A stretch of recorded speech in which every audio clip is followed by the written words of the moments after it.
Hello, everybody. Welcome back to the Truth in Bits podcast. I'm your host, Colin, and this is episode number 2 called Why is Trust on Such a Short Leash? Why is trust on such a short leash?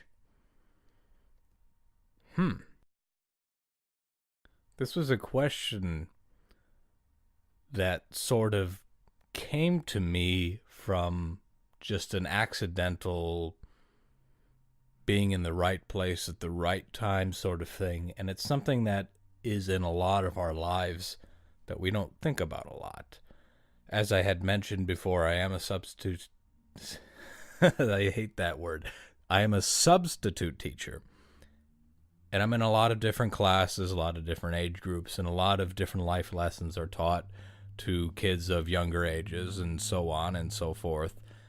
And one of the questions that was brought up just recently was on an easel, and it asked students what they thought the word loyalty means.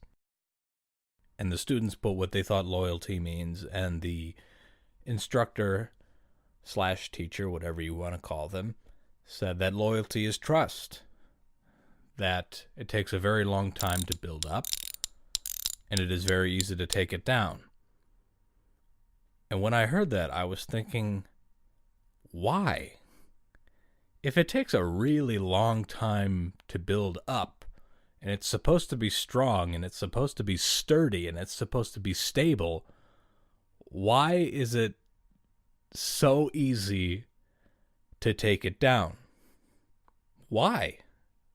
Is it really that great if it's that easy to take something down? If trust or loyalty is a house, or what appears to be a house, and you drop an acorn on it and it falls down, what kind of weird illusion of a house is that?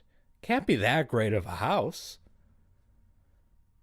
Houses don't fall over just because an acorn falls on it. They don't just fall over because it's windy outside, or because there's rain or snow or hail, unless it's just something that has been happening over many, many years and there's been no maintenance or upkeep or anything.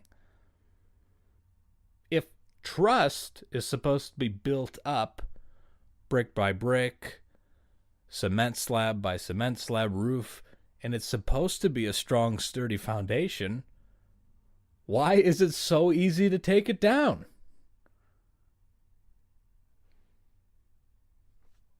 I don't know.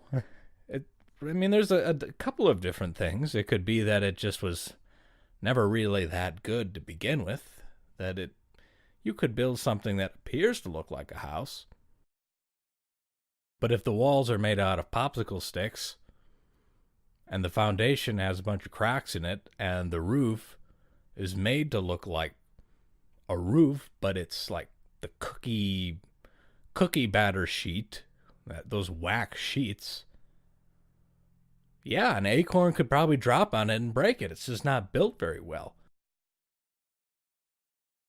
Here's an example.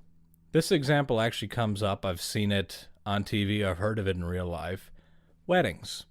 When a bride or a groom gets married, they have a wedding party. There's a best man, there's groomsmen, there's bridesmaids, there's the maid of honor. And I've heard this line a lot, that you need to be here. This is the bride or the groom talking to whoever their friends are. You need to be here. If you don't show up, our friendship is on the line.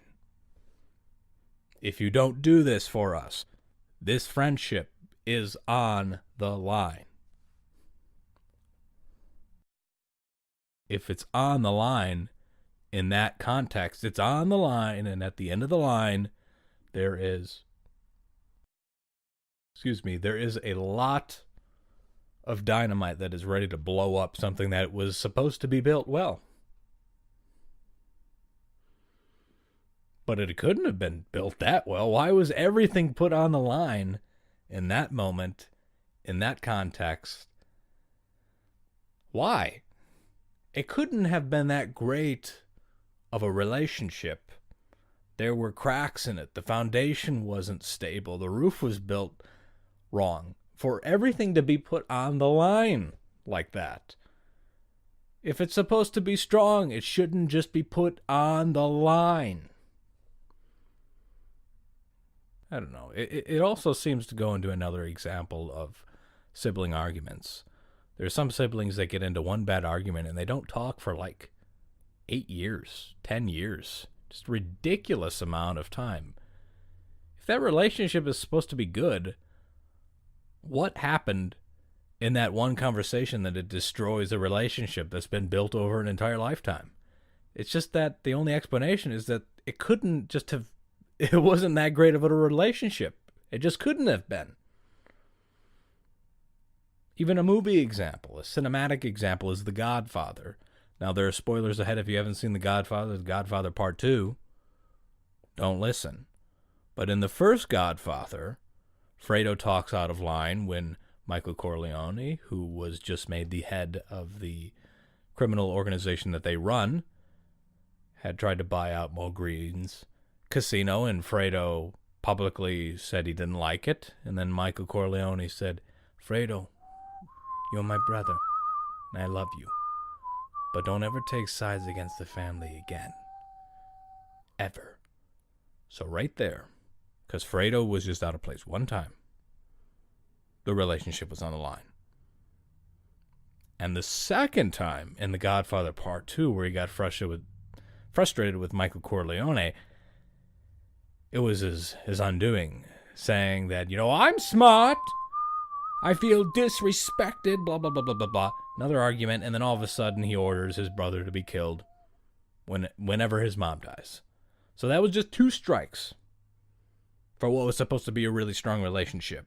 Of course, in the first one, sort of Fredo wasn't there when the Don was shot buying vegetables and fruits on the street corner, and that could have been the thing that sort of had the leash even shorter. But that's just speculation. I'm interested to hear what you think. Why is trust on such a short leash? Is it that the relationships just are not as strong as they used to be? Is it an age thing? People move to different cities or towns and states and things, and there's just not contact, so there's not that constant maintenance and upkeep? Is it this society that we live in where everything is instant gratification for everything, and just one little thing that goes wrong just sends you off? Just a text taking too long to send is an example. I'm interested to hear what you think. This is Truth in Bits. I'm your host, Colin. Thank you.